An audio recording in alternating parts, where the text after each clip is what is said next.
नमस्कार दोस्तों, उजाला online education में आपका स्वागत है। और आज हम बात करेंगे जो 7 जून को कल रविवार के दिन जो आश्रम का पटवारी का बड़ा पेपर आयोजित हुआ था उसके बारे में हम बात करेंगे। पटवारी के बड़े पेपर के बारे में आइए शुरू करते हैं। मिलिंद पनो, जिसमें मिनेंडर व बौद्ध भिक्षु नागसेन के बीच में संवाद का वर्णन मिलता है, ये किसकी करती है? अर्थात मिलिंद पनो किसकी करती है? तो मिलिंद पनो नागसेन की करती है। सही आंसर हो जाएगा बी। निम्न युग्मों पर विचार करना है, असम्मिलित युग्म को पहचानना है। इनमें जो एक तरफ रचना है, सामने रचनाकार दे रखा है और असम्मिलित युग्म इसमें पहचानना है। मोस्ट इंपॉर्टेंट प्रश्न है। तोलकांप्य की रचना है, तोलकांप्य एकदम सत्य है। शिल्पाधिकारम की पुस्तक है वो इलांगो अडिगल है और मणि मेखले की पुस्तक है वो सतनार है। इस दोनों इनके एक दूसरे से उल्टे लिख दिए गए हैं। इसका सही क्रम ये होगा। शिल्पाधिकारम की जो पुस्तक है वो इलांगो अडिगल है, रचनाकार है इसका। और तोलकांप्य जो पुस्तक के रचनाकार है वो तोलकांप्य है, ठीक है। और मणिमेखले पुस्तक के रचनाकार है सतनार है। तो इसमें असम्मिलित की बात करें तो दूसरा और तीसरा दोनों ही असम्मिलित है। तो इसका सही आंसर हो जाएगा केवल 2 और 3। ये संगम साहित्य से संबंधित अत्यंत महत्वपूर्ण ग्रंथ है। एक तरफ प्रथम है, एक तरफ सूची द्वितीय है और संगम साहित्य से संबंधित ग्रंथ है। इनको आपस में मिलाना है। जैसे रणभंडागारिक, वो किससे संबंधित है? सैनिक आवश्यकता की पूर्ति करने वाला है, या सैनिक नियुक्ति करने वाला अधिकारी है, या राजप्रसाद का मुख्य अधिकारी है, या धर्म संबंधी मान लो। इन चारों में से रणभंडागारी कौन है, महाअलिवधिकृत कौन है, विनय स्थिति स्थापक कौन है, महाप्रत्याहार कौन है, इन सबको आपस में मिलाना है। तो देखिए, अगर जैसे बात करें महाप्रत्याहार की, तो महाप्रत्याहार है राजप्रसाद का मुख्य सुरक्षा अधिकारी। डी का हो जाएगा पहला। विनय स्थिति स्थापक है वो धर्म संबंधी मामलों का प्रधान। जो विनय स्थिति स्थापक है वो धर्म संबंधी मामलों का प्रधान होता है। महाप्रत्याहार है वो जो राजप्रसादों का मुख्य सुरक्षा अधिकारी होता है। महाबलिधिकृत होता है वो जो सैनिका की नियुक्ति करने वाला अधिकारी होता है, महाबलाधिकृत। और रणभंडागारी का होता है वो सैनिका की आवश्यकताओं को पूर्ति करने वाला होता है। अर्थात सैनिका की भंडार, जो सैनिकों का खाना पीना आवश्यकता होती है, भंडार की पूर्ति करने के लिए रणभंडागारिक होता है।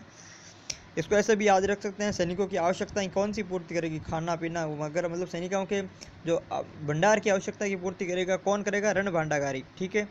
महाबल अधिकृत, अर्थात महाबल वाले को अधिकृत करेगा, अर्थात सैनिकों की नियुक्ति करने वाला अधिकारी है वो महाबलाधिकृत होगा। विनय स्थिति स्थापक, अर्थात विनय शांति की स्थिति जो स्थापना करेगा, अर्थात धर्म संबंधी मामलों का प्रदान होगा, वो विनय स्थिति। और महाप्रतिहार, अर्थात प्रतिहार जो राज प्रसादों का मुख्य सुरक्षा अधिकारी होगा वो महाप्रतिहार, अर्थात प्रतिहार होते थे पहले सुरक्षा अधिकारी, इसलिए इसको सही आंसर हो जाएगा ये। अब बात करते हैं आगे। हर्षवर्धन द्वारा आयोजित कनौज धर्म सम्मेलन का उद्देश्य था।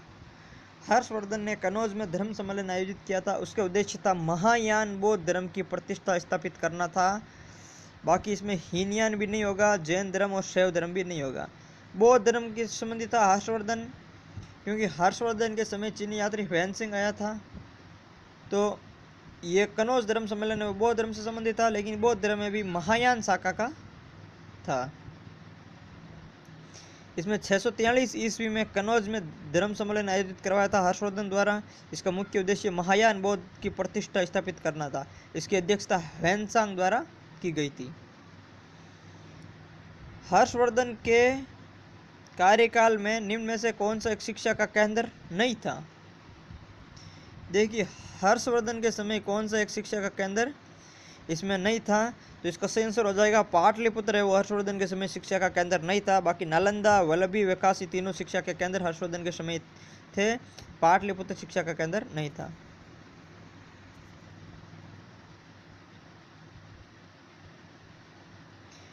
निम्नलिखित में से किसने सर्वप्रथम भारत में परमाणु परिकल्पना को प्रतिपादित किया था? भारत में सर्वप्रथम परमाणु परिकल्पना को जो प्रतिपादित किया था, परमाणु परिकल्पना को, वो था महर्षि कणाद। सेंसर हो जाएगा महर्षि कणाद। निम्न कथनों पर विचार करना है। कांग्रेस समाजवादी पार्टी की स्थापना, पूना समझौता, नेहरू रिपोर्ट, उनको उपरोक्त को सही कालक्रम के अनुसार जचाना है। तो अगर बात करें सही कालक्रम में, नेहरू रिपोर्ट 1928, पूना समझौता 1932 अर्थात, और ये कांग्रेस समाज पार्टी अर्थात 3-2-1 इसका सही आंसर होगा। सही आंसर हो जाएगा 3-2-1। अगर इनके ईयर की बात करें, नेहरू रिपोर्ट 1928, पूना समझौता 26 सितंबर 1932, कांग्रेस समाजवादी पार्टी 1934। कांग्रेस की समाजवादी पार्टी की स्थापना 1934। 28, 32 और 34 आंसर होंगे इनके। पुष्टि मार्गीय संप्रदाय के संस्थापक शंकराचार्य थे, और जो साहित्य लहरी रचना सूरदास ने की थी, इसके जो अगर सत्य कथन की बात करें तो पुष्टि मार्गीय संप्रदाय के जो संस्थापक है वो शंकराचार्य नहीं थे। साहित्य लहरी रचना सूरदास के बिल्कुल सत्य कथन है। इसका सत्य कथन होंगे केवल 2। पहला कथन असत्य है क्योंकि पुष्टि मार्ग संप्रदाय के संस्थापक है वो वल्लभाचार्य थे, और दूसरा कथन है सूरसागर सूरसराव जी वे साहित्य लहरी रचना सूरदास जी की है। सूरसागर एक और एक साहित्य लहरी, दो महत्वपूर्ण रचना है वो सूरदास जी की है, जबकि पुष्टि मार्गीय संप्रदाय के संस्थापक वे वल्लभाचार्य थे। उपराष्ट्रपति निम्न से संबंधित निम्न कथनों पर कौन सा सही नहीं है? उपराष्ट्रपति के बारे में कौन सा कथन सही नहीं है, बात करते हैं। उपराष्ट्रपति बनने के लिए व्यक्ति के पास जनता के सदन के सदस्य निर्वाचित होने की योग्यता होनी चाहिए। देखिए एक बात लिखी है इन्होंने, जनता के सदन। उपराष्ट्रपति के लिए योग्यता है तो वो जनता के सदन की नहीं होती है। जनता का सदन का मतलब होता है लोकसभा, हाउस ऑफ पीपल। यहाँ पर बात करनी है हमें हाउस ऑफ स्टेट्स, राज्यसभा की। तो उपराष्ट्रपति बनने के लिए राज्यसभा सदस्य निर्वाचित होने की योग्यता होनी चाहिए। पहला ही कथन गलत है, हमारा आंसर पहला ही कथन हो जाएगा, आगे बढ़ने की आवश्यकता नहीं है। फिर भी अगर कथन हम देखते हैं तो किसी राज्य की विधायिका का सदस्य इस पद के लिए उम्मीदवार हो सकता है। बिल्कुल, कोई भी राज्य की विधायिका अर्थात एमएलए होगा किसी भी स्टेट का तो उपराष्ट्रपति बन सकता है, सीधी सी बात है। उपराष्ट्रपति के पद का कार्यकाल उतना ही है जितना राष्ट्रपति का है, अर्थात राष्ट्रपति का 5 वर्ष है तो उपराष्ट्रपति का भी 5 वर्ष ही है, बिल्कुल सत्य बात है। उपराष्ट्रपति भारत का द्वितीय उच्चतम प्रतिष्ठित पदाधिकारी होता है, बिल्कुल ये भी सत्य है। तो हमारा आंसर हो जाएगा असत्य 1। भारत के उपराष्ट्रपति को पदच्युत करने संबंधी प्रस्ताव प्रस्तावित किया जा सकता है।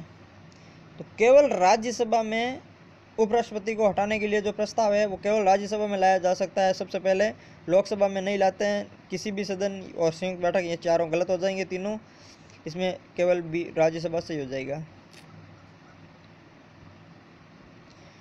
देखिए इसके पढ़ लेते हैं। आर्टिकल 67B के तहत उपराष्ट्रपति को हटाने संबंधी प्रस्ताव राज्यसभा में ही प्रस्तुत किए जा सकते हैं। इस प्रस्ताव को राज्यसभा में प्रभावी सदस्य संख्या के बहुमत के साथ लोकसभा की सहमति होना आवश्यक है। सिर्फ लोकसभा की सहमति आवश्यक है। संसद के किसी सदन के सदस्य न होने पर भी सदन की बैठक में कौन भाग ले सकता है? अर्थात भारत का महान्यायवादी होता है जो किसी भी सदन का सदस्य नहीं होता है लेकिन वो संसद की बैठकों में भाग ले सकता है। आर्टिकल 88 के तहत भारत का महान्यायवादी संसद का सदस्य नहीं होता है, फिर भी वह सदन की बैठकों में भाग ले सकता है, बोल सकता है, किंतु अपना मत नहीं दे सकता। सदस्य में संसद की बैठकों में भाग लेता है लेकिन अपना मत नहीं देता, और ये आर्टिकल 88 के तहत भाग लेता है। ये महत्वपूर्ण आर्टिकल है, इसको याद रखना। जबकि महान्यायवादी का उल्लेख आर्टिकल 76 में है। 76 के तहत भारत का एक महान्यायवादी होगा, और 88 के तहत वो संसद की बैठकों में भाग लेता है। भारत का नियंत्रक एवं महालेखा परीक्षक अर्थात केग किस समिति का एक मित्र व मार्गदर्शक होता है? केग का काम क्या होता है? केग का काम क्या होता है? अर्थात लेखों का नाम से ही पता चलता है कि नियंत्रक एवं महालेखा परीक्षक, जो लेखों का भारत सरकार के जो ऑडिट और लेखा जोखा होता है उनका नियंत्रण करता है, उनका हिसाब किताब रखता है। तो यह किस समिति का मित्र व मार्गदर्शक कहा जाता है? अर्थात लोक लेखा समिति है, उसका कार्य भी सेम ही होता है, तो ये इसका मित्र या मार्गदर्शक कहा जाता है। निम्न कथनों पर विचार कीजिए। संघ राज्य क्षेत्रों का राज्यसभा में प्रतिनिधित्व नहीं होता है। ठीक है। संविधान, भारत के संविधान के अनुसार संसद में केवल लोकसभा और राज्यसभा ही होता है। देखिए सत्य कथन बताने हैं, संघ राज्य सभा में राज्यसभा का प्रतिनिधित्व बिल्कुल होता है। और दूसरा असत्य कथन है क्योंकि संसद में लोकसभा और राज्यसभा के अलावा राष्ट्रपति भी शामिल होता है। संसद तीन जनों से मिलकर बनती है। आर्टिकल 79 में संसद का उल्लेख है, जिसमें संसद के 3 हिस्से हैं, एक लोकसभा, हाउस ऑफ पीपल, एक राष्ट्रपति और एक राज्यसभा, 3 से मिलकर लोकसभा संसद बनती है। तो दूसरा कथन है वो असत्य हो जाएगा, सत्य कथन। इसमें सत्य कथन की बात करनी है तो पहला भी असत्य होगा, क्योंकि संघ राज्य क्षेत्रों अर्थात यूनियन टेरिटरी की बात कर रहे हैं का राज्यसभा में ये कह रहा है प्रतिनिधित्व नहीं होता है, जबकि यूनियन टेरिटरी में भी राज्यसभा के लिखा प्रतिनिधित्व होता है। बिल्कुल उनके लिए जो सीटें हैं वो सभी, जैसे राज्यसभा की जो सीटें हैं 250 अधिकतम सीमा होती है, जैसे 12 वो ये मनोनीत करते हैं, और 238 होती है। उसमें से भी जो बाकी की सीटें हैं वो यूनियन टेरिटरी के लिए रखी जाती है। अर्थात जैसे बात कर लें, अगर संघ राज्य क्षेत्रों का भी राज्यसभा में प्रतिनिधित्व होता है, दिल्ली के लिए 3 व पांडुचेरी के लिए 1 सीट। ये संविधान के बुनियाद से आर्टिकल 79 के अनुसार संसद के 3 अंग होते हैं। बिल्कुल। तो दिल्ली में कितने राज्यसभा सदस्य होते हैं? 3, जबकि पांडुचेरी से कितने राज्यसभा का 1 सदस्य होता है। तो ये देखिए संघ राज्यसभा जो यूनियन टेरिटरीज हैं इनमें राज्यसभा में प्रतिनिधित्व होता है, दिल्ली से 3 और पांडुचेरी से 1 होता है। अर्थात दोनों ही कथन उसमें गलत हैं। अगर इन कथनों की बात करें तो ये दोनों ही कथन गलत है, क्योंकि राज्यसभा में प्रतिनिधित्व होता है और इसमें 3 सदस्य होते हैं। सत्य कथन दोनों ही नहीं है, न तो 1 और न 2, इसका सही आंसर हो जाएगा। प्रोटेम स्पीकर का कर्तव्य होता है। प्रोटेम स्पीकर जब नई सरकारें चुनती हैं तो प्रोटेम स्पीकर बनाया जाता है नवनिर्मित सदस्यों को शपथ दिलाने के लिए। अर्थात नवनिर्वाचित जो सदस्य हैं उनको शपथ दिलाने का उनका कर्तव्य होता है। बाकी इस पर स्पीकर की अनुपस्थिति में सदन की कार्यवाही संचालित करना नहीं। स्थापन रूप से स्पीकर का कार्य करना जब स्पीकर की चुनाव की संभावना नहीं हो, बिल्कुल नहीं, ये भी नहीं। इसमें सिर्फ शपथ दिलाना ही प्रोटेम स्पीकर का कार्य होता है।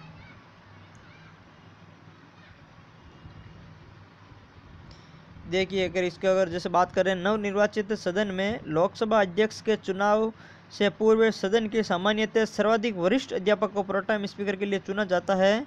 ये नवनिर्वाचित सदस्यों को शपथ दिलाता है, स्पीकर के चुनाव तक सदन की अध्यक्षता करता है। शपथ दिलाता है और जब तक नया स्पीकर चुनाव हो जाता है तब तक सदन की अध्यक्षता करता है। 2012 में भारत के संविधान में होने वाले 97वें संविधान संशोधन किस विषय से संबंधित है? तो 97वां संविधान संशोधन 2012 में हुआ था, 2011 में हुआ था, 12 में शायद लागू हुआ था। तो इसका जो सही आंसर है वो है सहकारी संस्थाओं से संबंधित था। देखिए 97वें संविधान संशोधन 2012 के द्वारा सहकारी समितियों का संवैधानिक दर्जा दिया गया तथा संविधान के नया भाग 9B जोड़ा गया। संविधान में भाग कौन सा जोड़ा गया? 9B जोड़ा गया सहकारी समितियों के लिए, जिसके अंतर्गत स्वैच्छिक संस्थाओं को प्रोत्साहित करना, सहकारी संस्थाओं की व्यावसायिक प्रबंधन, गठन व कार्यपालन या अर्थात कार्य संचालन को सम्मिलित किया गया है। प्रश्न नंबर 16 पे बात करते हैं। भारतीय संविधान के अनुसार निम्न में से किन विषयों पर संविधान संशोधन के लिए कम से कम आधे राज्यों के विधानमंडल द्वारा संपुष्टि आवश्यक है? देखिए इसमें बात की है कि भारतीय संविधान है उसके किन विषयों पर संविधान संशोधन के लिए 4 विषय दे रखे हैं, उनमें किसी भी संविधान संशोधन के लिए कम से कम आधे राज्यों के विधानमंडल द्वारा संपुष्टि आवश्यक है। तो इनमें सही कूट उत्तरों की अगर चयन करनी है तो जैसे राष्ट्रपति के अगर निर्वाचन में अगर कोई संविधान संशोधन करना होता है राष्ट्रपति के निर्वाचन संबंधी, तो उसमें आधे से अधिक राज्य, कम से कम आधे राज्यों के विधानमंडल द्वारा आवश्यकता होती है। और संविधान अगर संशोधन की प्रक्रिया, अगर आर्टिकल 368 जो संविधान संशोधन की प्रक्रिया दर्शाता है, इसी 368 में अगर संविधान संशोधन करना हो तो आधे से अधिक राज्यों की अनुमति लेना आवश्यक है, जबकि राष्ट्रपति का निर्वाचन हो उसमें भी लेना आवश्यक है। और 7वीं अनुसूची में अगर कोई भी फेरबदल करना हो किसी राज्य सूची के विषय को केंद्र सूची का विषय बनाना हो तो उसमें भी कम से कम आधे राज्यों के विधानमंडल द्वारा अनुमति आवश्यक होती है। किसी राज्य की विधान परिषद की समाप्ति, यह बिल्कुल गलत है, क्योंकि किसी भी राज्य की विधान परिषद की समाप्ति राज्य की विधानसभा पर ही निर्भर करती है। वो विधानसभा चाहे तो विधान परिषद का गठन कर सकती है, विधानसभा चाहे तो विधान जो परिषद है उसको वापस ख़त्म भी कर सकती है। तो इसका आंसर हो जाएगा 1, 2, 3। इन तीनों में आधे से अधिक राज्य संविधान संशोधन करने के लिए आधे से अधिक राज्यों की अनुमति भी आवश्यक है। इसका सही आंसर हो जाएगा 1, 2, 3।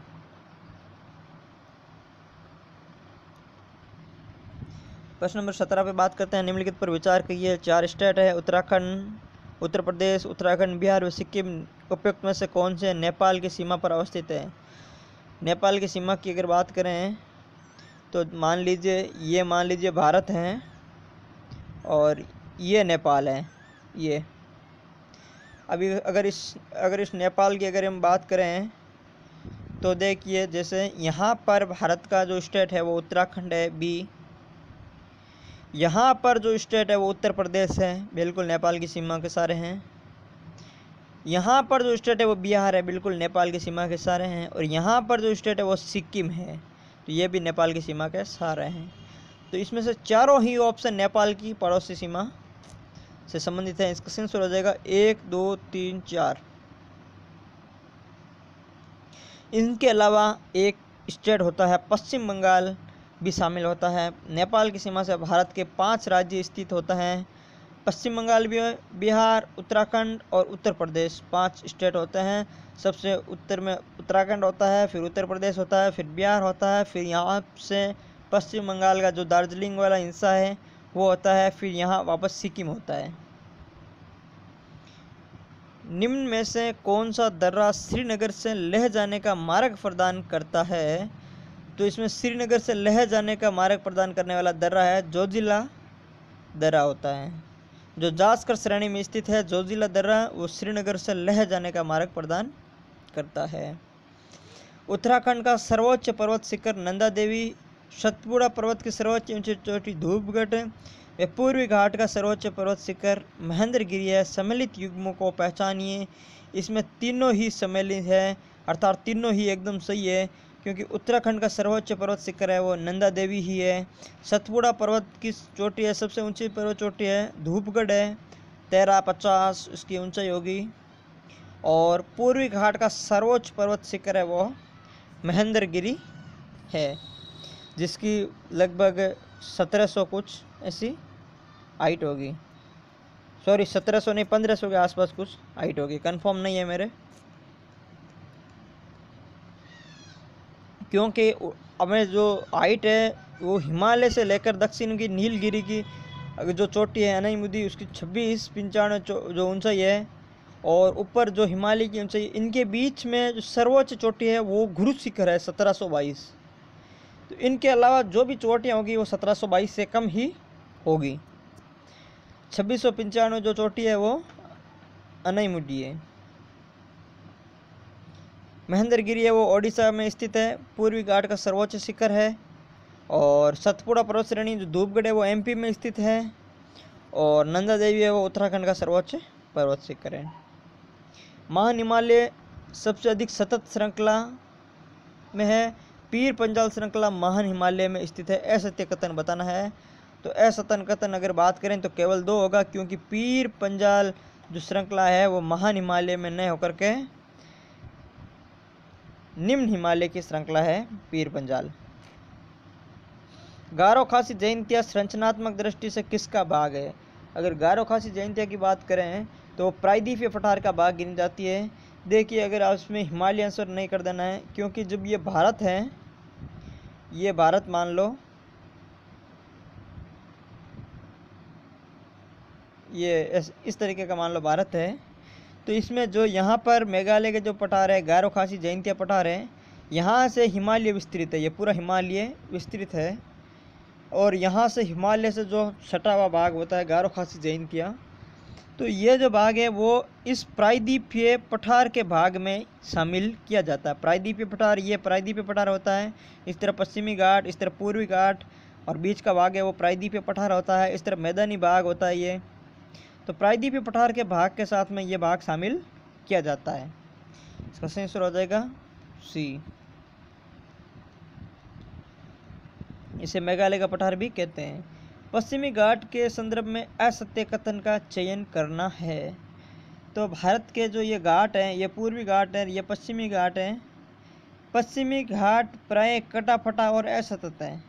बिल्कुल नहीं है। पश्चिमी घाट है वो एकदम सतत है, काफ़ी इनकी हाइट, ऊंची हाइट होती है और एकदम सतत भाग है। कटा फटा भाग है वो पूर्वी भाग होता है, जो नदियों द्वारा, अर्थात इनमें खाई या गोर्ज बना लिया जाता है, जिससे ये भाग कट जाता है। क्योंकि यहाँ पर अनेकों नदियाँ बहती है, महानदी, स्वर्णरेखा, गोदावरी, कृष्णा, कावेरी, वेगई, यहाँ पर इतनी नदियाँ चलती है कि ये जो भाग है वो कटा फटा भाग है, जबकि पश्चिमी भाग है वो सतत भाग होता है। तो इसका असत्य कथन पहला ही हो जाएगा।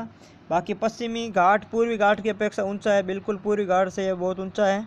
इलायची की पहाड़ियाँ पश्चिमी घाट में स्थित है, बिल्कुल इलायची की पहाड़ियाँ, जैसे पश्चिमी घाट और पूर्वी घाट का मिलन होता है यहाँ पर नीलगिरी की पहाड़ियाँ, फिर नीलगिरी की पहाड़ियाँ में फिर इलायची और कार्डेमम की पहाड़ियाँ भी आती हैं।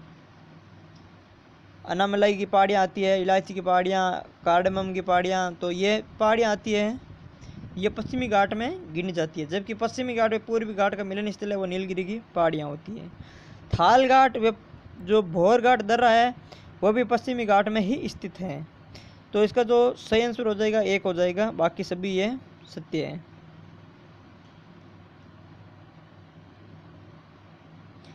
नंगा पर्वत निम्न में से किसका भाग है?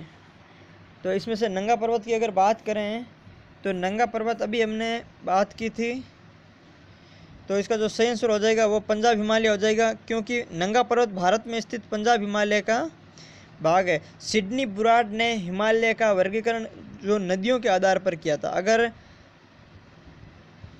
भारत है, जैसे ये भारत है, इस भारत में अगर जो हिमालय का जो वर्गीकरण था, हिमालय का वर्गीकरण वो किया था सिडनी बुराड ने, जो वर्गीकरण किया था वो भारत की नदियों के आधार पर किया गया था। जिन नदियों के आधार पर हिमालय का जो वर्गीकरण था वो सबसे पहला पंजाब हिमालय था, कुमायूं हिमालय था, नेपाल हिमालय था और फिर असम हिमालय था। हिमालय का 4 तरीके से वर्गीकरण किया गया था। असम हिमालय जो था तीस्ता नदी और ब्रह्मपुत्र नदी के मध्य का भाग है वो असम हिमालय था। इस तरफ जो नीचे था वो नेपाल हिमालय था। काली नदी और तीस्ता नदी के मध्य का भाग है नेपाल हिमालय था। सतलज नदी और काली नदी के बीच का भाग है कुमायूं हिमालय था। और सिंधु नदी व इन सतलज नदी के मध्य का भाग है वो पंजाब हिमालय था। तो सबसे ऊपर पंजाब हिमालय, कुमायूं हिमालय, नेपाल हिमालय और असम हिमालय था। वर्गीकरण सिडनी बुराड ने किया था। इनकी नदियाँ ये महत्वपूर्ण हैं, किन किन नदियों के बीच में किस हिमालय का वितरण है ये याद रखना है। बाकी जो नंदा देवी पर्वत है, नंगा पर्वत है, सॉरी, नंगा पर्वत का जो विस्तार है वो पंजाब हिमालय में है। एक बात इसमें ध्यान रखनी है, नाम पंजाब हिमालय है लेकिन ये पंजाब राज्य में फैला हुआ नहीं है। पंजाब हिमालय सिर्फ जम्मू कश्मीर और हिमाचल प्रदेश में स्थित होता है। पंजाब हिमालय पंजाब राज्य में स्थित नहीं है, अर्थात पंजाब राज्य में इसका विस्तार नहीं है। भारत का कौन सा राज्य 3 तरफ से अंतर्राष्ट्रीय सीमा से घिरा हुआ है? भारत के ऐसे कौन से राज्य हैं जो 3 तरफ से अंतर्राष्ट्रीय सीमा से घिरे हुए हैं? आपके सामने जो राज्य दे रखे हैं वो पूर्वोत्तर भारत, उत्तरी पूर्वी भारत के जो 7 सिस्टर्स बोले जाते हैं उन्हीं राज्यों में से संबंधित है। अगर इनका 7 सिस्टर का अगर हम क्रम देखें तो अगर इस तरफ से अगर हम 7 सिस्टर का क्रम देखें तो सबसे पहले आता है अरुणाचल प्रदेश, ठीक है। उसके बाद में यहाँ पर आता है नागालैंड, फिर यहाँ पर आता है मणिपुर, फिर यहाँ पर आता है मिज़ोरम, फिर यहाँ पर आता है त्रिपुरा, फिर यहाँ पर आता है मेघालय, बीच में आता है असम और यहाँ आता है सिक्किम। ये इनके क्रम रहते हैं। तो इसमें 3 तरफ से अंतर्राष्ट्रीय सीमा से जो घिरा हुआ होता है ये एक होता है सिक्किम, एक तो होता है सिक्किम 3 तरफ से घिरा हुआ होता है, और एक होता है यहाँ पर कॉर्नर में होता है वो मणिपुर होता है। तो जो इसका सही आंसर हो जाएगा वो 3 और 4 हो जाएगा। 1 मिनट जैसे जैसे यहाँ जैसे भारत है, एक बार हम भारत का मैप बना के अच्छे से इसको देख लेते हैं। जैसे ये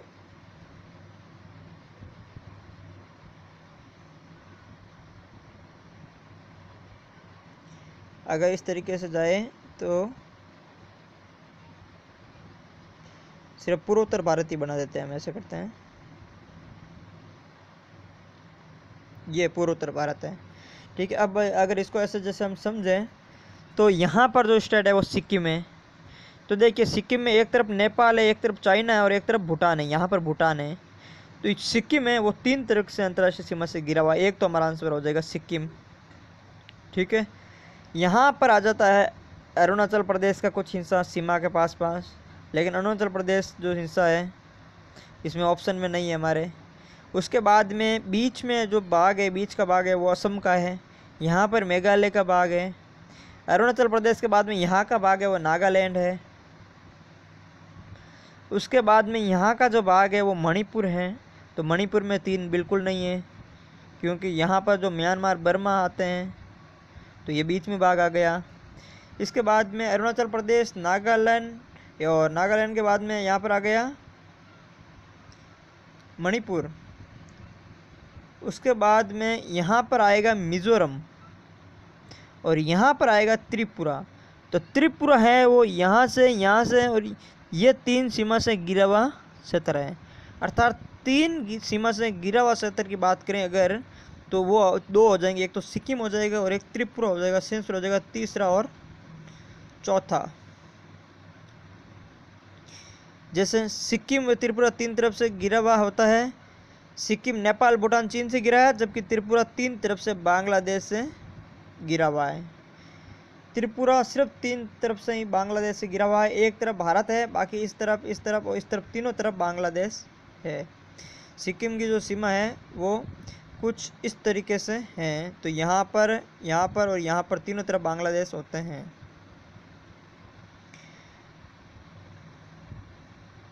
राष्ट्रीय चिकित्सा आयोग किस मंत्रालय के अधीन कार्य करता है? राष्ट्रीय चिकित्सा आयोग की बात करें तो राष्ट्रीय चिकित्सा आयोग स्वास्थ्य एवं परिवार कल्याण मंत्रालय के अधीन कार्य करता है। विश्व की सबसे ऊंची मूर्ति स्टैच्यू ऑफ यूनिटी किसके द्वारा डिजाइन किया गया था? तो वो राम वी सुतार के द्वारा स्टैच्यू ऑफ यूनिटी तैयार की गई थी। सरदार पटेल की मूर्ति है स्टैच्यू ऑफ यूनिटी। 182 मीटर ऊंची प्रतिमा है जिसकी डिजाइन भारतीय मूर्तिकार राम वी सुतार ने की थी। राम वी सुतार ने इसकी मूर्ति का डिजाइन किया था। तो इसके जो डिजाइन के मूर्तिकार कौन थे? राम वी सुतार थे। 182 मीटर ऊंची है, सरदार पटेल की है, स्टैच्यू ऑफ यूनिटी कहते हैं। हाल ही में सहयोग कोजिन संयुक्त युद्धाभ्यास है वो किन 2 देशों के बीच में हुआ था? सहयोग कोजिन संयुक्त युद्धाभ्यास है वो भारत व जापान के मध्य सहयोग कोजिन युद्धाभ्यास हुआ था। इसका नाम है सहयोग कोजिन 2020, भारत व जापान के बीच में हुआ था। गांधी हिंदू राज्य the struggle against Jinnah Islam पुस्तक के लेखक कौन है? गांधी हिंदू राज्य the struggle against Jinnah Islam, इसके पुस्तक के लेखक है MJ Akbar. Gandhi Hinduism the struggle against Jinnah Islam पुस्तक एमजे अकबर ने लिखी थी। भारत वन स्थिति रिपोर्ट 2019 के संदर्भ में असत्य कथन बताना है। इसमें असत्य कथन बताना है जैसे 2017 की तुलना में 2019 की रिपोर्ट में अभिलेखित वनों में कमी हुई है। बिल्कुल अभिलेखित वनों में वृद्धि हुई है, लेकिन मामूली सी वृद्धि हुई है, कमी नहीं हुई थी। भारत में वृक्षारोपण देश के कुल भौगोलिक भागों का 2.99% है, बिल्कुल सत्य है। देश का सर्वाधिक मैंग्रोव आवरण वाला जिला है पश्चिम बंगाल है। ये तीनों ही कथन सत्य है, असत्य कथन है। ये सर्वाधिक लकड़ी पर जो जंगलों पर निर्भर करता है लकड़ी के लिए वो मध्य प्रदेश नहीं है, वो महाराष्ट्र राज्य है जो सर्वाधिक जंगलों पर निर्भर करता है लकड़ी के लिए। हाल ही में किस संस्थान द्वारा दीपिका पादुकोण को क्रिस्टल अवार्ड दिया गया था? दीपिका पादुकोण को वर्ल्ड इकोनॉमिक फोरम द्वारा क्रिस्टल अवार्ड दिया गया था। ग्लूकोज का एक अणु कितनी ऊर्जा प्रदान करता है? 38 ATP ऊर्जा प्रदान करता है। 1 ग्राम कार्बोहाइड्रेट के पूर्ण ऑक्सीकरण के बाद ऊर्जा प्राप्त होती है। 1 ग्राम कार्बोहाइड्रेट के पूर्ण ऑक्सीकरण के बाद में 17 किलो जूल ऊर्जा प्राप्त होती है। प्रश्न क्या था, 1 ग्राम कार्बोहाइड्रेट के पूर्ण ऑक्सीकरण के बाद में 17 किलो जूल अर्थात 17 केजे उसमें ऊर्जा प्राप्त होती है। निम्न में से कौन सा सुमेलित नहीं है? डाइसेक्राइड गन्ने से होता है, बिल्कुल सत्य है। माल्टोज अंकुरित अनाज से होता है। फ्रक्टोज शहद से होता है। लैक्टोज नींबू से नहीं होकर के दूध में स्थित होता है। पाचन क्रिया के दौरान स्टार्च व शर्करा का अवशोषण किस रूप में होता है? तो पाचन क्रिया के दौरान स्टार्च जो शर्करा का अवशोषण है वो ग्लूकोज रूप में होता है। सही आंसर हो जाएगा बी, ग्लूकोज। प्रोटीन शब्द किसने दिया था? प्रोटीन शब्द ब्रेजिलियंस ने दिया था। विटामिन शब्द सीफंक ने दिया था। 1938 में ब्रेजिलियस ने प्रोटीन शब्द दिया था। असंगत कथन बताना है। स्वास्थ्य दृष्टि के विकास के लिए विटामिन ए बिल्कुल सत्य है। सामान्य स्वास्थ्य के लिए विटामिन सी बिल्कुल सत्य है। स्वस्थ नाखून वृद्धि के लिए विटामिन बी नहीं है और स्वस्थ हड्डियों के लिए विटामिन डी सही है। तो इसमें असत्य कथन हो जाएगा सी, क्योंकि नाखून वृद्धि के लिए प्रोटीन की आवश्यकता होती है, ना कि विटामिन की आवश्यकता। विटामिन बी की आवश्यकता नहीं होती है, नाखून वृद्धि के लिए प्रोटीन की आवश्यकता नहीं होती है। रेड बॉय नामक रोग है। रेड बॉय नामक रोग कौन सा रोग होता है? क्वासियोर को जो रोग है वो प्रोटीन की कमी से होने वाला रोग है। इसे रेड बॉय नामक रोग के नाम से भी जाना जाता है। क्वासियोर कोर। असंगत बताना है। वायरस की खोज इवानोस्व ने की थी, बिल्कुल सत्य है। विटामिन की खोज सीफंक ने की थी, बिल्कुल सत्य है।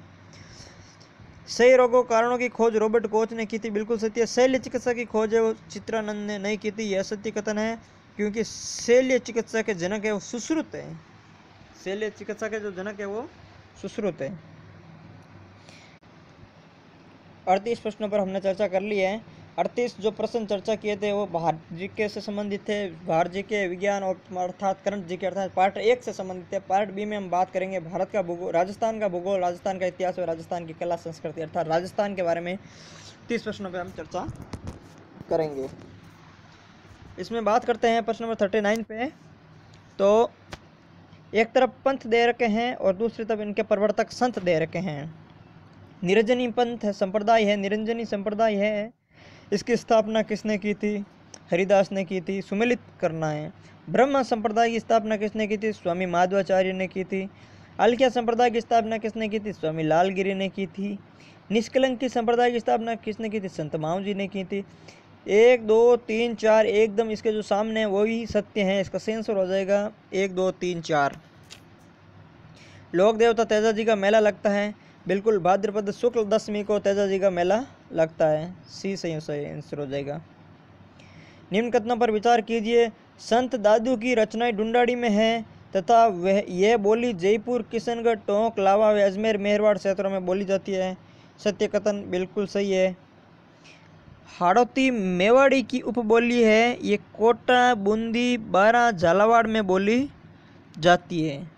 हाड़ौती मेवाड़ी की उपबोली ने होकर के हाड़ौती जो है ढूंढाड़ी की उपबोली है। इसका मतलब हुआ कि ये कथन गलत है, लेकिन इसमें बताना है असत्य कथन नहीं है।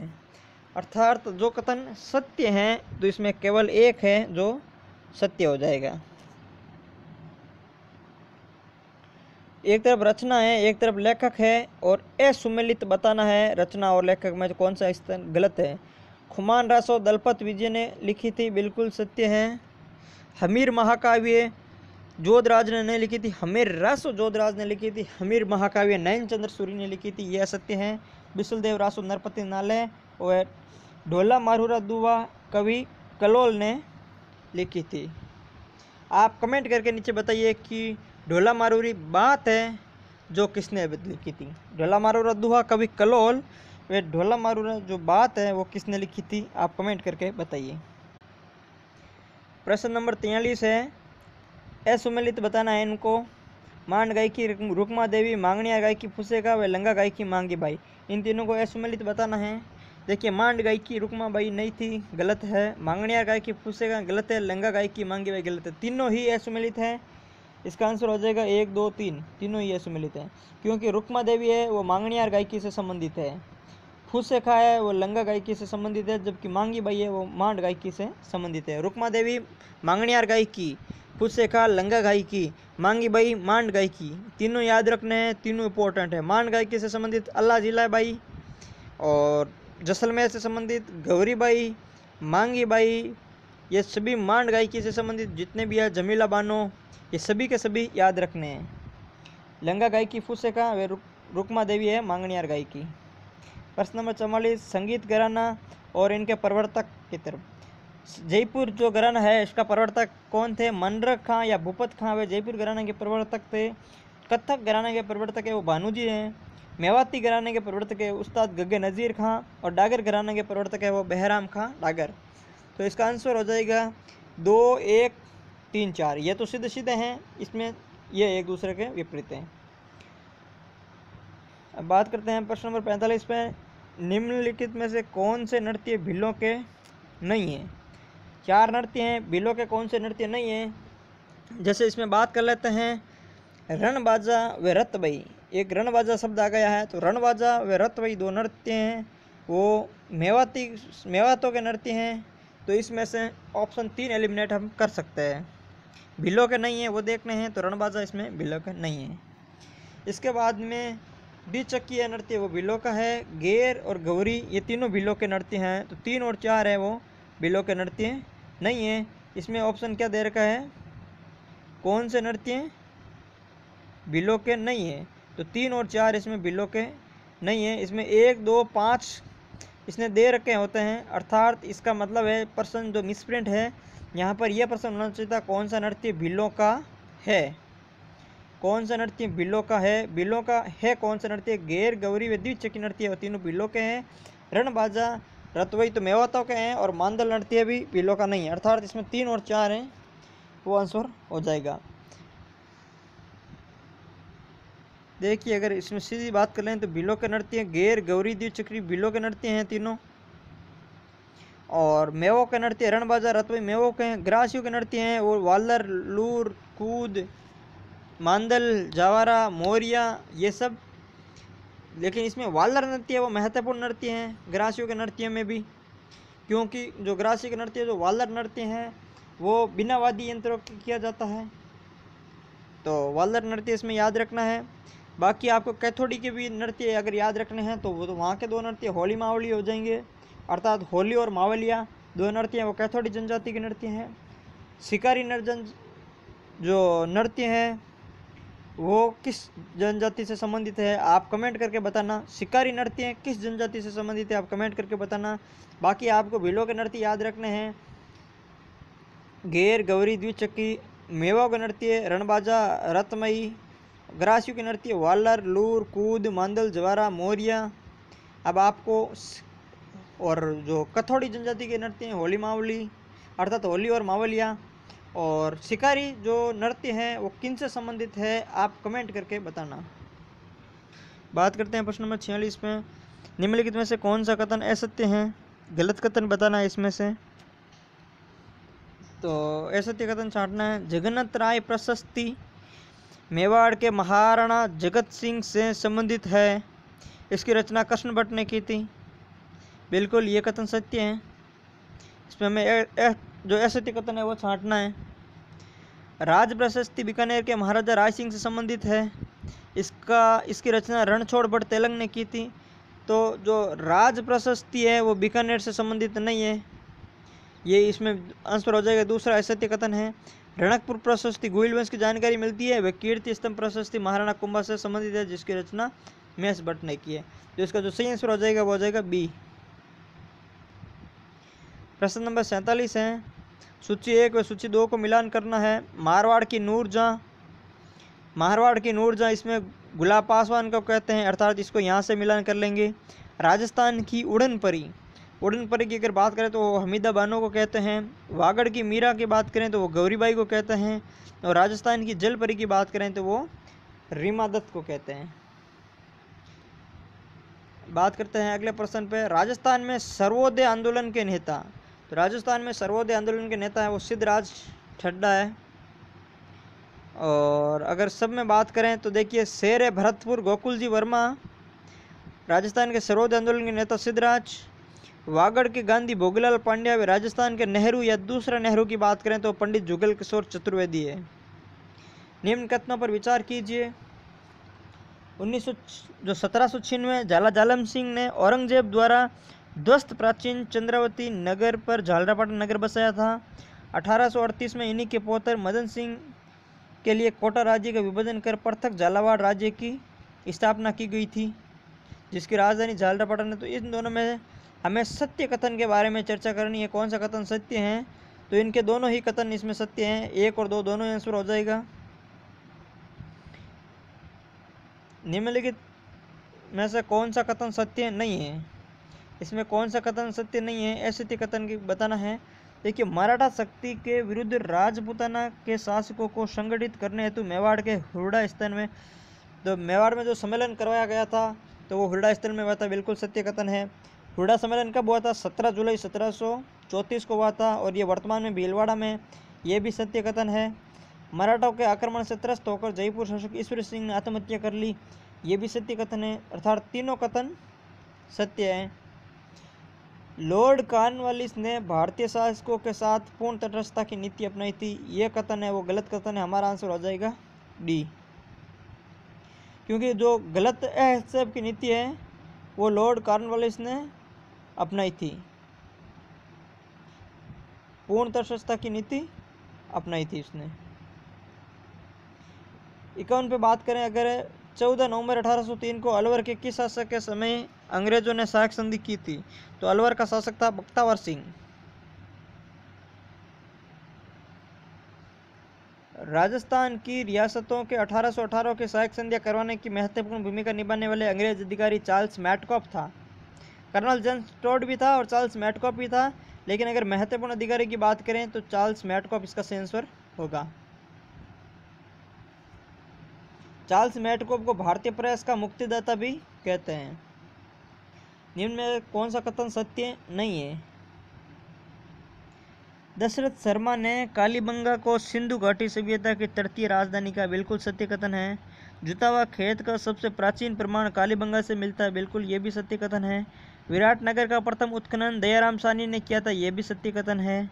अनाज रखने के बड़े मृद भांड गोरे बखोंट कहते हैं जिसे, वो कालीबंगा सभ्यता से प्राप्त हुए थे, ये गलत है। गोरे बखोंट अनाज रखने के जो बड़े मृद भांड है वो आहड़ सभ्यता से प्राप्त हुए थे, इसलिए हमारा जो गलत कथन होगा, हमारा आंसर हो जाएगा डी हो जाएगा।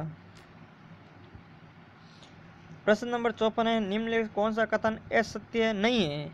कथन असत्य नहीं है अर्थात सत्य कथन है, हमें इन चारों में सत्य कथन छांटना है। ताम्र युगीन सभ्यताओं की जननी आहड़ सभ्यता को कहा जाता है, बिल्कुल नहीं। ताम्र युगीन सभ्यताओं की जननी जो गणेश्वर सभ्यता है उसको कहा जाता है। कालीबंगा गंगानगर जिले में स्थित है, बिल्कुल गलत है। कालीबंगा वो हनुमानगढ़ जिले में स्थित है। कालीबंगा में उत्खनन बीबी लाल व बीके थापर ने किया था, बिल्कुल सत्य है, 1961। राजस्थान महाभारत काल में जो विराटनगर राजस्थान में स्थित है वो सूरसेन क्षेत्र की राजधानी बताया गया, बिल्कुल गलत है। जो विराटनगर है वो मत्स्य क्षेत्र की राजधानी था, तो हमारा आंसर हो जाएगा सी, बिल्कुल सत्य है। बीबी लाल व बीके थापर ने कालीबंगा में उत्खनन करवाया था। देखिए प्रश्न नंबर 55 पे बात करते हैं। 1550 में जैसलमेर के शासक लोणकरण के समय दुर्ग में अर्ध शाखा हुआ था, जिसमें जोहर तो हुआ था किंतु केसरिया नहीं हुआ था। देखिए इसमें पहले ये जो लाइन है ये लाइन गलत है, क्योंकि जो अर्ध शाखा हुआ था उसमें केसरिया हुआ था लेकिन जोर नहीं हुआ था। ये इसमें उल्टी लिखी गई ये लाइन है, जिसमें जोर तो हुआ था केसरिया नहीं, ये उल्टी लाइन है। क्योंकि जो 1550 में जैसलमेर में जो शाखा हुआ था लोणकरण के समय, इसमें केसरिया हुआ था, जोर नहीं हुआ था। पहली बात तो पहला कथन गलत कथन है।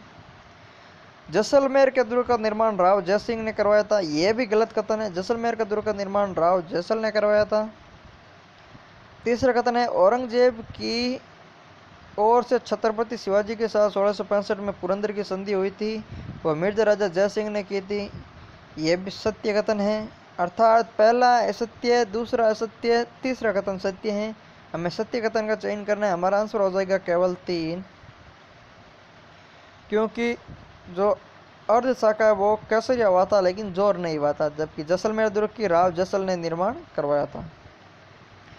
प्रश्न नंबर 56 है, अलाउद्दीन खिलजी की निम्नलिखित विजयों को कालक्रम में व्यवस्थित करना है। अलाउद्दीन खिलजी सबसे पहले रणथंभौर पर विजय प्राप्त करता है 1301, उसके बाद में चित्तौड़ पर विजय प्राप्त करता है 1303, उसके बाद में सिवाना पर विजय प्राप्त करता है 1308, उसके बाद में जालौर पर विजय करता है 1311, 1301, 1303, सिवाना 1308, जालौर 1311, ये इनका कालक्रम है। हवा महल का निर्माण कब और किसने करवाया था? हवा महल का निर्माण 1799 में प्रताप सिंह ने करवाया था। ये 5 मंजिला है, इसे राजस्थान का एयर दुर्ग कहते हैं। इसमें 953 खिड़कियां हैं। प्रश्न नंबर 58 है, कौन सा कथन असत्य है? जैसे संविधान के अनुच्छेद 170 के अनुसार प्रत्येक राज्य की विधानसभा में न्यूनतम 60 व अधिकतम 500 सदस्य हो सकते हैं। तो इसमें आर्टिकल 170 में जो विधानसभा के सदस्यों की बात की गई है, तो बिल्कुल सत्य कथन है। अब मैक्सिमम 500 हो सकते हैं और न्यूनतम 60 हो सकते हैं। राजस्थान में विधानसभा जो 34 सीटें वो SC के लिए हैं, बाकी 25 सीटें ST के लिए है, अनुसूचित जाति और जनजाति के लिए। 34 सीटें जाति और 25 सीटें हैं वो जनजाति के लिए हैं। तो ये दोनों भी आरक्षित हैं, तो ये भी सत्य कथन है। यशोदा देवी राजस्थान की पहली महिला सांसद बनी थी। यशोदा देवी राजस्थान की पहली महिला विधायक थी, तो यह कथन हमारा आंसर हो जाएगा। उत्तर प्रदेश में विधानसभा की सर्वाधिक 403 सीटें हैं और पांडुचेरी में न्यूनतम 30 सीटें हैं, यह भी कथन सत्य है। तो इसका सही आंसर हो जाएगा हमारा C। प्रश्न नंबर 59 है, एक तरफ विधानसभा है, एक तरफ विधानसभा के अध्यक्ष दे रखे हैं, किस विधानसभा में कौन सा अध्यक्ष रह चुके हैं? तो दूसरी विधानसभा के अगर अध्यक्ष की बात करें तो दूसरी विधानसभा में अध्यक्ष थे रामनिवास मिर्धा। दूसरी विधानसभा के अध्यक्ष थे वो है रामनिवास मिर्धा, इसका सही आंसर हो जाएगा A में तीसरा। चतुर्थ विधानसभा का अध्यक्ष हैं वो है निरंजन नाथ आचार्य। द्वितीय विधानसभा अध्यक्ष रामनिवास मिर्धा, चतुर्थ विधानसभा अध्यक्ष निरंजन नाथ आचार्य और पांचवी विधानसभा अध्यक्ष रामकिशोर व्यास। छठी विधानसभा अध्यक्ष श्री महाराव लक्ष्मण सिंह, डूंगरपुर के महाराव लक्ष्मण सिंह है वो छठी विधानसभा अध्यक्ष बने थे। पांचवी विधानसभा अध्यक्ष रामकिशोर व्यास, चतुर्थ विधानसभा अध्यक्ष है निरंजन नाथ आर्य, वे द्वितीय विधानसभा अध्यक्ष है वो रामनिवास मिर्धा बने हुए थे। ठीक है दोस्तों, आप कमेंट करके बताना कि प्रथम विधानसभा अध्यक्ष कौन थे राजस्थान के। राजस्थान के निम्नलिखित उप मुख्यमंत्री में से कौन से एक राजस्थान अर्थात कांग्रेस पार्टी से संबंधित नहीं थे? तो इसका आंसर हो जाएगा हरिशंकर बाबड़ा है, वो बीजेपी पार्टी से संबंधित थे। बाकी बनवारीलाल बेरवा, कमलालाल बेनीवाल ये अशोक गहलोत सरकार में बने थे, पिछली सरकार में। और अशोक गहलोत की जो पहली सरकार बनी थी उसमें बनवारीलाल बेरवा व कमला बेनीवाल है वो उप मुख्यमंत्री बने थे। टीकाराम पालीवाल सब प्रथम उप मुख्यमंत्री थे। हरिशंकर बाबड़ा है वो एक बीजेपी सरकार से संबंधित थे, बाकी तीनों कांग्रेस सरकार से संबंधित थे। संविधान का कौन सा अनुच्छेद राज्य मंत्रिपरिषद संरचना का प्रावधान करता है? तो आर्टिकल 167 है, जिसमें राज्य मंत्रिपरिषद की संरचना होती है, जिसमें कैबिनेट मंत्री, राज्य मंत्री, राज्य स्वतंत्र मंत्री के बारे में चर्चाएं कर रखी है, अर्थात उप मंत्री के बारे में भी चर्चा कर रखी है। निम्नलिखित कथनों पर विचार करना है। मुख्यमंत्री राज्यपाल के प्रसाद पर्यंत अपने पद पर बना रहता है। पहला कथन, मुख्यमंत्री स्वयं किसी भी मंत्री से त्यागपत्र ले सकता है या उन्हें बर्खास्त कर सकता है। मुख्यमंत्री का कर्तव्य है कि वे राज्यपाल को राज्य प्रशासन की प्रस्तावित संबंधी सूचनाएं दे, बिल्कुल सत्य है। मंत्रिपरिषद का आकार 91वें संविधान संशोधन के आधार पर सही, तो ये तीनों ही कथन सत्य हैं। कौन सा कथन सत्य नहीं है? तो इसका जो सही आंसर हो जाएगा वो केवल 2 हो जाएगा, दूसरा कथन सत्य नहीं है। निम्नलिखित कथनों पर विचार करना है, अर्थात कौन सा कथन असत्य नहीं है, कौन सा कथन असत्य फिर नहीं है, अर्थात कौन सा कथन सत्य कथन है, सत्य कथन पे बात करनी है। मुख्यमंत्री राज्यपाल को किसी भी समय विधानसभा भंग करने का आदेश दे सकता है। मुख्यमंत्री आदेश नहीं सिफारिश करता है, इसका सिफारिश हो जाएगा, पहला कथन गलत है। मुख्यमंत्री अंतर्राज्यीय परिषद का अध्यक्ष होता है, मुख्यमंत्री अंतर्राज्यीय परिषद का सदस्य होता है, जबकि प्रधानमंत्री अंतर्राज्यीय परिषद का अध्यक्ष होता है। राज्यपाल उन्हीं लोगों को मंत्री नियुक्त करता है जिनकी संस्तुति जो मुख्यमंत्री करता है, बिल्कुल ये कथन सत्य है। मुख्यमंत्री मंत्रिमंडल सचिवालय का प्रशासनिक प्रमुख होता है, बिल्कुल गलत कथन है। प्रशासनिक प्रमुख होता है वो मुख्य सचिव है, जबकि राजनीतिक प्रमुख है वो है मुख्यमंत्री है। मंत्रिमंडल सचिवालय की बात कर रहे हैं हम। इसका सही आंसर हो जाएगा सी, जो एकदम सत्य कथन है। प्रश्न नंबर 64 पे अगर बात करें तो राजस्थान में सर्वाधिक तिरछी किरणें किस जिले में पड़ती है, तो इसका सही आंसर हो जाएगा श्री गंगानगर। सर्वाधिक सीधी किरणें हैं जो किस जिले में पड़ती है, आप कमेंट करके बताइए। पंजाब राज्य से लगती सबसे कम लंबी सीमा किस जिले की है, तो पंजाब राज्य की सबसे लंबी सीमा किस राज्य अर्थात किस जिले से लगती है राजस्थान की, आप कमेंट करके बताइए। सबसे कम सीमा है वो हनुमानगढ़ से लगती है। उत्तर प्रदेश से लगने वाली सबसे लंबी सीमा है वो भरतपुर की उत्तर प्रदेश से सबसे लंबी सीमा लगती है। तो उत्तर प्रदेश की सबसे कम सीमा किस जिले की लगती है वो आप कमेंट करके बताइए। मध्य प्रदेश से लगती सीमा सबसे कम जो सीमा है वो किस जिले से संबंधित है, तो मध्य प्रदेश से जो सबसे कम लंबी सीमा है वो भीलवाड़ा से लगती है, तथा सबसे कम अंतर्राष्ट्रीय सीमा है वो बीकानेर से लगती है। तो आप कमेंट करके बताइए। इनके जो विपरीत प्रश्न बनते हैं वो आप कमेंट करके बताइए। जैसे सबसे कम जो अंतर्राष्ट्रीय सीमा है वो बीकानेर से लगती है, तो सर्वाधिक अंतर्राष्ट्रीय सीमा है वो किस जिले से लगती है, आप कमेंट करके बताइए। उसके बाद में मध्य प्रदेश से सबसे कम जो सीमा लगती है वो भीलवाड़ा की लगती है, तो एमपी से सर्वाधिक सीमा किस जिले की लगती है, आप कमेंट करके बताइए। उत्तर प्रदेश की जो सबसे लंबी सीमा है वो भरतपुर से लगती है, तो उत्तर प्रदेश की सबसे कम सीमा किस जिले से लगती है। पंजाब राज्य की सबसे कम सीमा हनुमानगढ़ से लगती है, तो पंजाब राज्य की सर्वाधिक सीमा किस राज्य से किस जिले से लगती है, आप ये बताना। सभी जो आंसर है अपने और कमेंट में बताइए। निम्नलिखित कथनों पर विचार करना है। जनसंख्या की दृष्टि से सबसे बड़ा जिला जयपुर है, लेकिन सबसे छोटा जिला जनसंख्या से जैसलमेर है, पहला गलत है। राजस्थान में बांसवाड़ा, धौलपुर, भरतपुर, हनुमानगढ़ 4 ऐसे ज़िले हैं जिनकी सीमा 2 सीमावर्ती राज्यों से लगती है, ये बिल्कुल सत्य कथन है। राजस्थान में सर्वोदय, सूर्य उदय और सूर्यास्त दोनों ही जैसलमेर में होता है, बिल्कुल गलत है, धौलपुर में होते हैं। तो जो इसका सही आंसर है वो आंसर हो जाएगा सत्य कथन। केवल 2 इसका सत्य कथन हो जाएंगे। निम्नलिखित कथनों पर सत्य कथन नहीं है, विचार करना है। राजस्थान का जो थार मरुस्थल है उसका सतहबल कुल राजस्थान का 61% है, ये एकदम सत्य है, हमें गलत कथन छांटना है। न्यून वर्षा के कारण थार मरुस्थल को शुष्क बालू का मैदान कहता है, यह भी एकदम सत्य कथन है। थार मरुस्थल अरावली की वृष्टि छाया प्रदेश में स्थित है, यह भी सत्य कथन है। थार मरुस्थल प्राचीन गोंडवाना लैंड का स्थान जो अवशेष है, ये बिल्कुल गलत कथन है। थार मरुस्थल वो 33 सागर का अवशेष है, ये सही होगा। तो हमारा आंसर हो जाएगा डी। तो दोस्तों अभी प्रश्न नंबर 68 है। निम्नलिखित में से कौन सी विशेषता थार मरुस्थल की नहीं है, इसमें कौन सी विशेषताएं थार मरुस्थल की नहीं है। जैसे ये विश्व की सर्वाधिक आबादी वाला मरुस्थल है, तो ये इसकी विशेषताएं बिल्कुल सही है। ये विश्व का सर्वाधिक जैव विविधता वाला मरुस्थल है, थार का मरुस्थल विश्व का सर्वाधिक जैव विविधता वाला मरुस्थल है, सर्वाधिक आबादी वाला मरुस्थल है, ये दोनों ही कथन सही है। ये विश्व की सर्वाधिक जनसंख्या वाला मरुस्थल है, बिल्कुल गलत वित्तन है ये, क्योंकि ये आबादी वाला मरुस्थल आएगा, इसमें जनसंख्या वाला मरुस्थल नहीं आता है। ठीक है, ये विश्व का एकमात्र ऐसा मरुस्थल है जिसके निर्माण में उत्तर पश्चिमी विक्षोभ का योगदान है, यह भी गलत कथन है। इसके निर्माण में उत्तर पश्चिमी विक्षोभ का योगदान नहीं है। ठीक है, तो इसमें तीसरा और चौथा कथन गलत है, अर्थात थार मरुस्थल से संबंधित विशेषताएं नहीं है। पहली और 2, 1 और 2 इसका सही हो जाएगा, लेकिन इसमें पूछा है कि कौन सा सही नहीं है, तो इसका जो आंसर हो जाएगा केवल 3 और 4, आंसर हो जाएगा केवल 3 और 4। अब बात करते हैं 68 प्रश्न हो गए हैं, 30 राजस्थान जीके के और 68 इंडिया करंट प्लस साइंस। अभी बात करते हैं हिंदी और इंग्लिश के प्रश्नों की। जैसे ये 69 प्रश्न है, ये मिसप्रिंट है, इसमें क्वेश्चन छपा नहीं है। अर्थात यहाँ पर अगर क्वेश्चन की बात करें तो क्वेश्चन था ट्रेजेडी का एंटोनियम्स ऑफ ट्रेजेडी, तो ट्रेजेडी का एंटोनियम्स था कॉमेडी, इसका सही आंसर हो जाता कॉमेडी। जैसे ये आया हुआ है, ट्रेजेडी का अर्थ होता है दुखांत नाटक और कॉमेडी का होता है सुखांत नाटक, प्रश्न छपा नहीं था, प्रिंट नहीं हुआ था।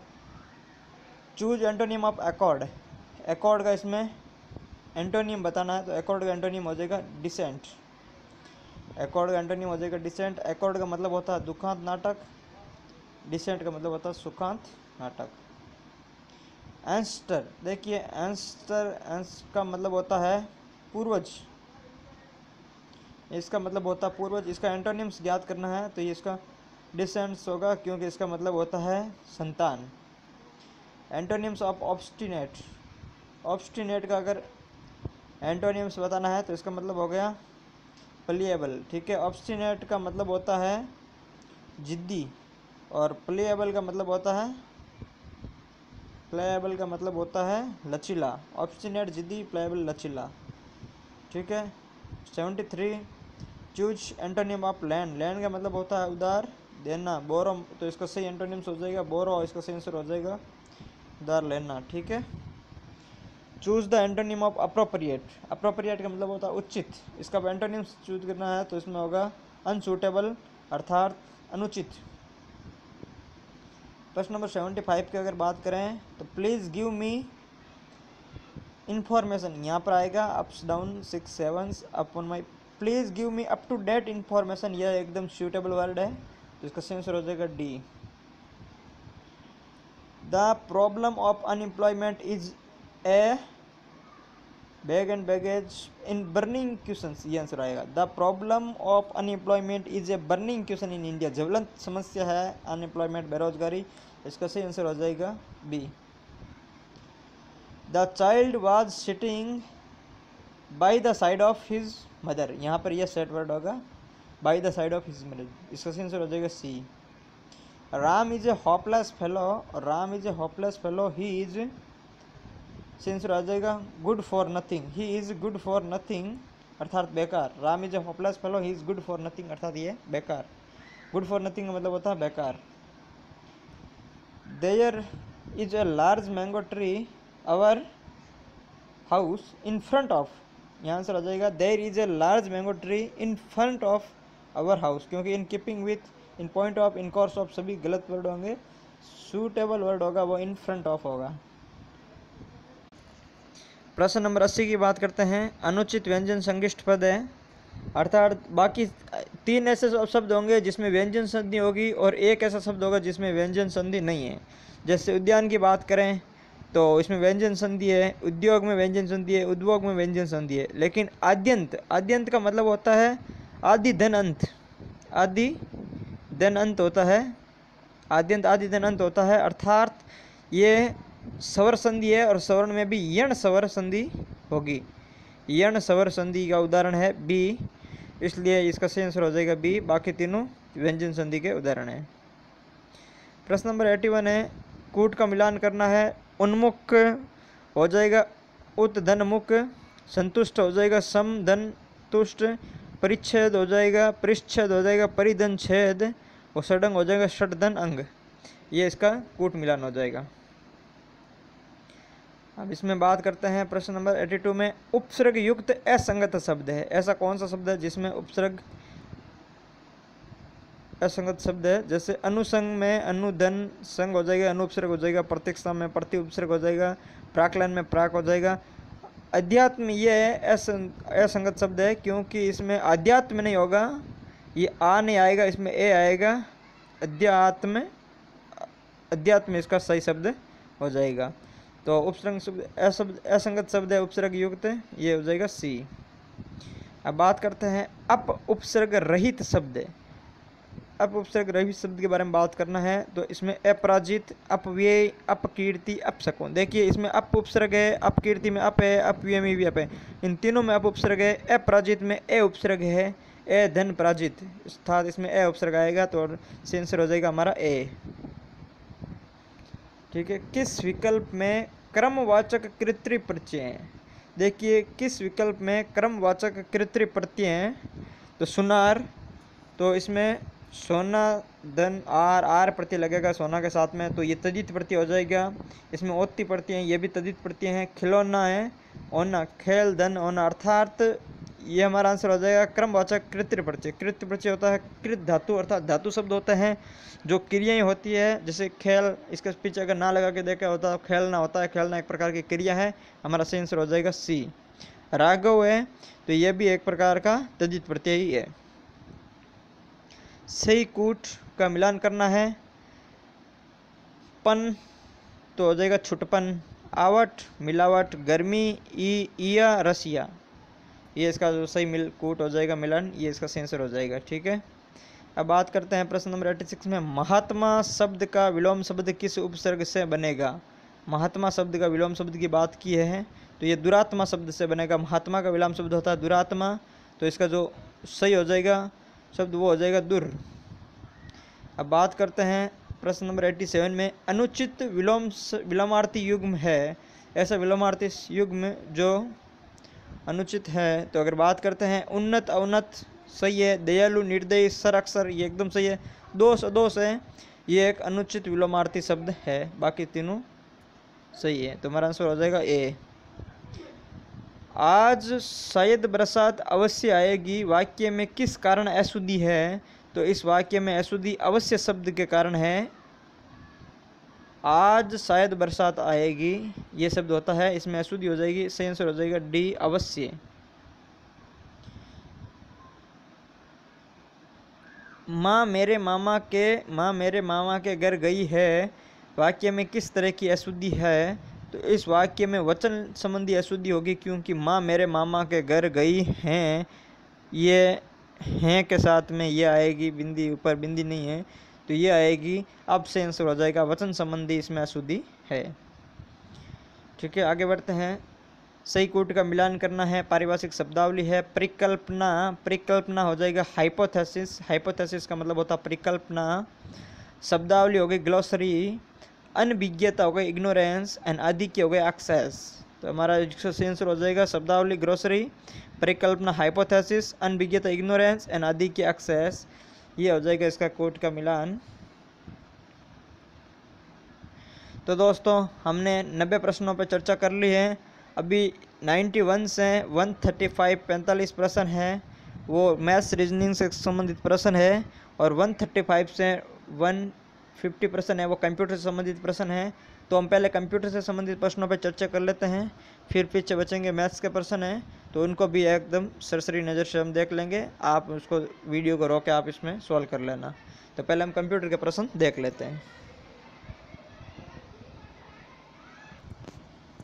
तो अब कंप्यूटर का पहला प्रश्न है, पेज ओरिएंटेशन के प्रकार है। पेज ओरिएंटेशन के प्रकार बताने हैं। तो कोई भी अगर हम फाइल यूज करते हैं, चाहे एक्सेल हो या माइक्रोसॉफ्ट वर्ड हो, उसमें पेज ओरिएंटेशन देखते हैं। एक पेज ओरिएंटेशन ये होता है वर्टिकल, एक होता है हॉरिजॉन्टल, अर्थात दो प्रकार के पेज ओरिएंटेशन होते हैं, एक वर्टिकल और एक हॉरिजॉन्टल। तो इसका जो सही आंसर हो जाएगा वो हो जाएगा 2। अब बात करते हैं अगले अंश 137 पर, MS वर्ड में बनाई गई फाइल का लेटर पेज साइज होता है। MS वर्ड में बनाई गई फाइल का लेटर पेज साइज क्या होता है, अर्थात MS वर्ड में कोई फाइल बनाते थे उसका पेज साइज क्या होता है। A4 5.21 ये होगा 8.5 इंटू 11 साइज है, ये इसकी डिफ़ॉल्ट साइज़ होती है। MS वर्ड में जो फाइल लेटर पेज है इसका डिफ़ॉल्ट साइज़ याद रखनी है, इंपॉर्टेंट प्रश्न है 8.5 इंटू 11। MS वर्ड एक्सेल के फॉर्मूला टैब में ग्रुप नहीं होता है। तो MS एक्सेल है उसके फॉर्मूला टैब में कौन सा ग्रुप नहीं होता है, तो इसमें इंसर्ट नहीं होता है। MS एक्सेल के फॉर्मूला टैब में 4 ग्रुप होते हैं, function library, calculator and formula auditing and defined names होते हैं, इसमें इंसर्ट शामिल नहीं होता है। तो हमारा आंसर हो जाएगा इंसर्ट। जैसे फॉर्मूला टैब में 4 group, function library, defined names, formula auditing and calculator, ये 4 ग्रुप होते हैं फॉर्मूला टैब में। MS एक्सेल के फाइनेंशियल फंक्शन में गणना नहीं की जाती है। MS एक्सेल के फाइनेंशियल फंक्शन में किसकी गणना नहीं की जाती है, तो करेक्टर की इसमें गणना नहीं की जाती है। डेप्रिसिएशन अमाउंट, रेशन या इंसर्ट, इन सब की गणनाएं की जाती है। MS एक्सेल में किसी भी फंक्शन का उपयोग करने के लिए कुछ स्टेप्स का उपयोग किया जाता है, इसे कहते हैं। MS एक्सेल में किसी भी फंक्शन का उपयोग करने के लिए कुछ स्टेप्स का उपयोग किया जाता है, उसको क्या कहते हैं, फंक्शंस का सिंटैक्स कहते हैं। फंक्शन का स्टेप्स, फंक्शन का वर्ग, फंक्शन रूल सब किसी को नहीं कहता है, फंक्शन का सिंटैक्स, इसका आंसर हो जाएगा डी। MS एक्सेल की डाटा टैब को एक्टिव करने के लिए शॉर्टकट की है। MS एक्सेल की जो डाटा टैब है उसको एक्टिव करने के लिए जो शॉर्टकट की है वो Alt+A होगा, इसका आंसर हो जाएगा Alt+A। MS एक्सेल की रिव्यू टैब को एक्टिवेट करने के लिए डाटा टैब को एक्टिवेट करने के लिए कौन सा था, अल्ट धन है, और रिव्यू टैब को एक्टिवेट करने के लिए अल्ट प्लस आर सही हो जाएगा। तो data tab alt plus A, review tab alt plus R. MS Excel sheet में उपलब्ध किसी खास शब्द या समूह के बारे में कुछ अलग टिप्पणी या नोट ऐड करने के लिए क्या यूज करते हैं, कमेंट्स का यूज करते हैं। किसी भी पॉइंट्स पर किसी भी अलग नोट या टिप्पणी को अगर ऐड करते हैं तो उसको कमेंट्स यूज करते हैं। MS एक्सेल के टेक्स्ट मैटर को कितने प्रतिशत मैक्सिमम जूम किया जा सकता है। देखिए MS एक्सेल में जो जूम साइज होती है वो मिनिमम होती है 10% और मैक्सिमम होती है 400%। तो ये याद रखना इंपॉर्टेंट है। जूम साइज होती है मिनिमम तो 10% जूम और मैक्सिमम जूम साइज है 400% होती है। तो इसका सही आंसर हो जाएगा मैक्सिमम 400%। MS एक्सेल में वर्कबुक व्यूज के प्रकार है। MS एक्सेल में वर्कबुक कितने प्रकार से देख सकते हैं, वर्कबुक व्यूज 5 प्रकार से देख सकते हैं। ये कौन कौन सी 5 प्रकार है, आइए देखते हैं। नॉर्मल, एक तो नॉर्मल वर्कबुक जो यूज़ करते हैं नॉर्मल, एक पेज लेआउट से, एक पेज ब्रेक प्रीव्यू भी कर सकते हैं, एक कस्टम व्यू से भी कर सकते हैं, एक फुल स्क्रीन। ये 5 प्रकार से वर्कबुक को व्यू कर सकते हैं। MS एक्सेल में रिलेटेड डाटा की कुछ रोज का एक जोड़ प्रयुक्त करने के लिए, रिलेटेड डाटा है, एक जैसे डाटा है, इनके कुछ रोज का जोड़ प्रयुक्त करने के लिए कौन से कमांड का प्रयोग किया जाता है। इसका सही आंसर हो जाएगा सब टोटल। ऑल टोटल, टोटल या डाटा टोटल नहीं है, इसका सही आंसर हो जाएगा सब टोटल बी। MS एक्सेल के मैथमेटिकल एंड ट्राइंगो फंक्शंस का शुभारंभ व परिणाम किसके लिए है। MS एक्सेल के मैथमेटिकल एंड ट्राइंगो फंक्शंस का परिणाम, देखिए अगर MS एक्सेल में किसी भी गणना या फॉर्मूला का प्रयोग करते हैं तो शुरुआत, प्रारंभ एवं परिणाम की बात कर रही है। तो किसी भी मैथमेटिकल फंक्शन या ट्रायंगल की अगर शुरुआत की बात करें MS एक्सेल में तो वो बराबर से होती है। जैसे कोई भी फॉर्मूला लगाना होता है MS एक्सेल में तो सबसे पहले हम बराबर का चिन्ह लगाते हैं, फिर जैसे भी कोई फार्मूला है उस फार्मूले को इस तरीके से यूज़ करते हैं, फिर एंटर दबाते हैं तो इसका आंसर आ जाता है। लेकिन फार्मूले की शुरुआत हमेशा बराबर से की जाती है। तो इसका जो सही आंसर हो जाएगा, फार्मूले की शुरुआत है वो बराबर से की जाती है, फिर उसके परिणाम के लिए क्या है, एंटर की प्रेस करते हैं। तो इसका सही आंसर हो जाएगा सी। MS एक्सेल में किसी जगह पर सिग्नेचर करने हेतु, MS एक्सेल में आजकल जो मार्कशीट है वगैरह जिसमें सर्टिफिकेट बनते हैं ई-मित्र से, OBC या फिर जो भी डोमिसाइल सर्टिफिकेट बनते हैं उसमें डिजिटल हस्ताक्षर आते हैं। तो वो MS एक्सेल में सिग्नेचर करने का उपयोग करते हैं सिग्नेचर लाइन इंसर्ट। इस लाइन का उपयोग क्या करते हैं, इस फंक्शन का उपयोग करते हैं, सिग्नेचर लाइन इंसर्ट फंक्शन का उपयोग करके डिजिटल सिग्नेचर को इसमें इंसर्ट किया जाता है। MS एक्सेल में सीट में हेडर व फुटर लगाने के उपयोग करता है। MS एक्सेल में किसी सीट पर हेडर और फुटर लगाने होते हैं तो उसके लिए कौन सा जो है ऑप्शन काम में आता है, पेज लेआउट, जो भी टैब आएगा पेज लेआउट टैब में हम जाकर के हेडर और फुटर को इंसर्ट कर सकते हैं। 150 प्रश्न है, आज का अंतिम प्रश्न है। MS एक्सेल सीट में स्पेशल कैरेक्टर जो कि बोर्ड पर उपलब्ध नहीं होते हैं को इंसर्ट करने के लिए उपयोग करते हैं। MS एक्सेल में स्पेशल कैरेक्टर होते हैं जो बोर्ड पर उपयोग नहीं होता है, फिर भी उनको अगर इंसर्ट करना है तो किस फंक्शन के माध्यम से उसको इंसर्ट किया जा सकता है। तो इसका जो सही आंसर हो जाएगा सी, सिंबल। MS एक्सेल में एक सिंबल नाम का टैब आता है, उस सिंबल नामक टैब से स्पेशल कैरेक्टर को इंसर्ट किया जा सकता है। ठीक है दोस्तों, तो ये थे आज के जीके और कंप्यूटर के जो प्रश्न हैं, जीके हिंदी इंग्लिश और कंप्यूटर के प्रश्न ऐड किए हमने। मैथ्स और रीजनिंग के प्रश्न को इसमें छोड़ा है। तो आज के लिए इतना ही दोस्तों। अगर मेरा जो वीडियो आपको अगर पसंद आया है तो प्लीज़ आप चैनल को सब्सक्राइब जरूर कीजिए ताकि आपको नेक्स्ट वीडियो का नोटिफिकेशन मिल जाए, और वीडियो को लाइक और शेयर ज़रूर कीजिएगा। बाकी जो भी शेड्यूल पेपर है और बड़ा पेपर है 1-2 बाकी बचे हुए हैं तो वो भी जल्द अपलोड कर दिए जाएंगे। बाकी अगर मैथ्स के क्वेश्चन आपको अगर देखना है तो आप नीचे कमेंट कीजिए कि सर की मैथ्स के क्वेश्चन का भी वीडियो बनाएं, तो मैं मैथ्स के जो 45 क्वेश्चन मैथ्स और रीजनिंग के बच्चे हैं उनका भी वीडियो बना दूंगा। धन्यवाद।